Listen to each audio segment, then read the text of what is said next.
Knock and the door will open. Ask and you will receive. Seek and you will find. And you think, well, no way, that can't possibly be true. But it's true if all of that is undertaken seriously. What would your life have to look like in order for it to justify itself to you? And so why would I put it that way? Well, your life is hard. It's full of suffering. It's full of malevolence, for that matter. It's full of malevolent suffering. That's coming for sure.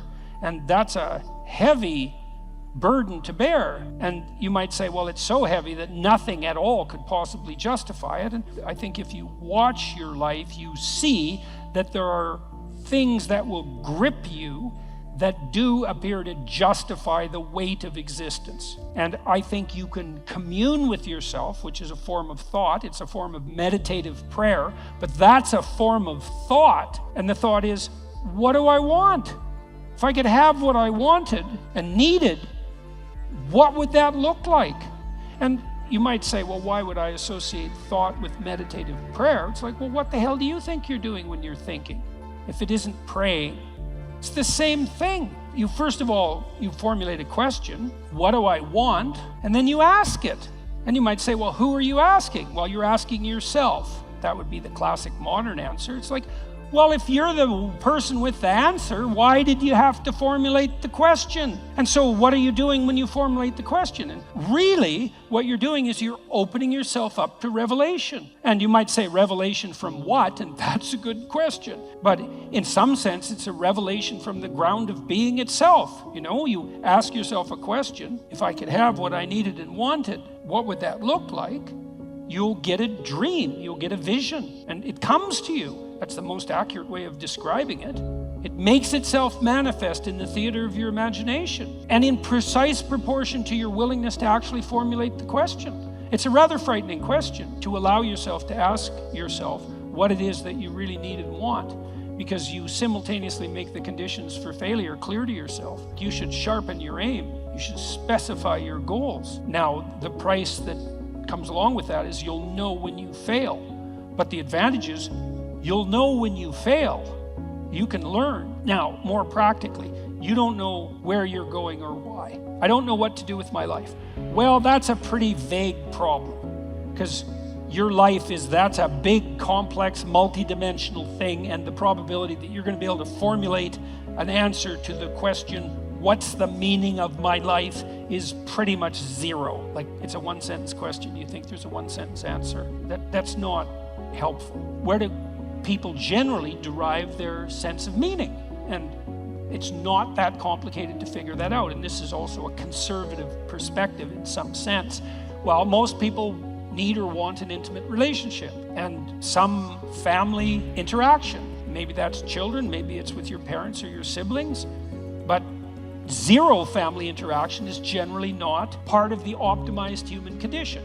Most of us would like to have a friend or two. We need a job or a career to keep body and soul together so that we're in harness and we can pull against a weight that in a noble and productive and generous manner. We perhaps need to be engaged in something creatively. We have to take care of ourselves mentally and physically. We should adopt some civic responsibility. We need to protect ourselves against major sources of hedonistic and impulsive temptation. There's 8 things. Pursue one of them. Start there. When I dealt with my clients who were depressed, unhappy, let's say, the first thing I would do with them is walk them through that analytic process. It's like, do you have anything in place in any of these domains?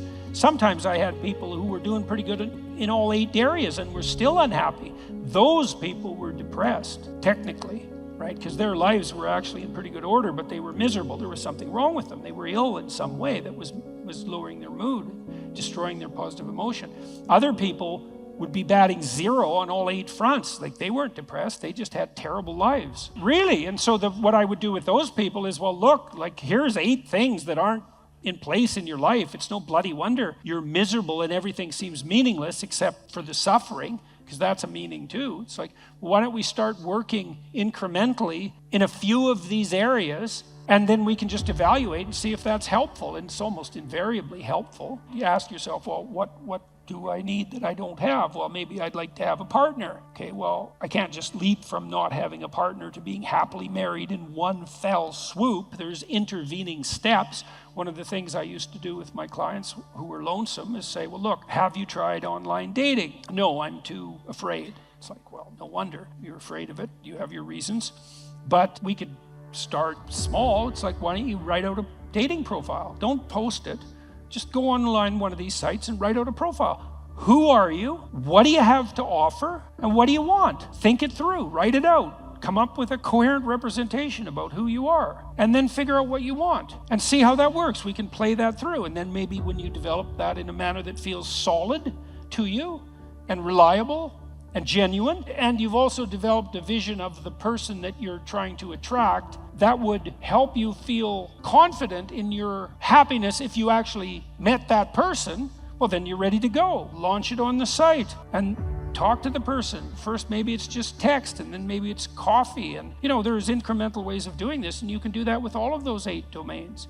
It's like, get yourself a life. If you're firing on all cylinders in all 8 dimensions and you're still depressed, you should probably go see someone because you're probably sick. If you have all that skill and you have all those relationships and activities in place and you still are suffering an excess of anxiety and pain and insufficient hope and motivation, it's highly probable that something's afflicting you that's in the nature of an illness. If you have none of those things, it's like, well, it's no wonder you're miserable. Misery is the default human condition in the absence of sustaining meaning, just like hunger is the default condition in the absence of food. And you need productive, generous, reciprocal engagement in order to provide you with the genuine meaning that sustains you in life. A lot of the pathway to that is pretty pragmatic and practical. You got no friends? That's likely a problem. You're a creative person, you have no creative outlet, that's not going to work out for you. No, you're lonesome because you don't have an intimate relationship. That's a source of pain. Those things have to be rectified, and you can do that incrementally, and that works. So that's a practical pathway to incremental improvement. And one of the things that's cool about that, because you might be thinking, oh my God, this is hopeless. I don't have any of those 8 things. I might as well just end it all tonight. And people certainly think that, and I'm not making light of it. One of the things that's very much worth knowing is that a lot of positive emotion is dependent technically on your personal observation that you're moving towards a valued goal. See, not that you've attained the goal. So imagine that you're in your hopeless situation and you decide, well, I'm going to work on the relationship front. So now you develop a vision of what a relationship might be like, and you posit that as a promised land, let's say, and then you differentiate that so you can make incremental steps forward, and the incremental steps are small enough so that you actually take them.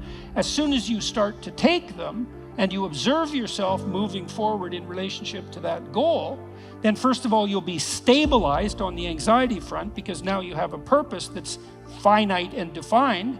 And second, you have positive emotion because you experience positive emotion in relationship to observing yourself move towards a valued goal. So right away, you don't have to attain the goal in order to be meaningfully engaged. You just have to be on the pathway forward. And so you can benefit from this almost immediately. Develop a compelling vision. You're the one who judges whether or not it's compelling. You want to formulate a vision such that you apprehend the vision, you think, oh my God, if I could have that, life would be worth living. Well, yeah, that's what you want. And you might find that you're actually not that hard to satisfy. That what would satisfy you, fill you with hope, stabilize you psychologically, is actually within your grasp.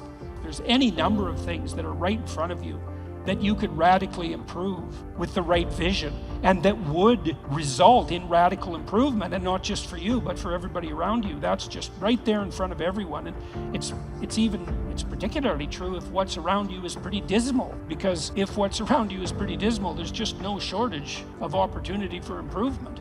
Might be difficult, but man, there's lots of possibilities sitting there as well. So aim up, get a vision, man, and pursue it. And the more of us that do that, the better things are going to be. And it would be better if they were better than if they were worse. And we're certainly trying to sort that out on the cultural front at the moment. It's like, let's aim up, because down is very deep hole. And maybe we don't want to blunder into that again.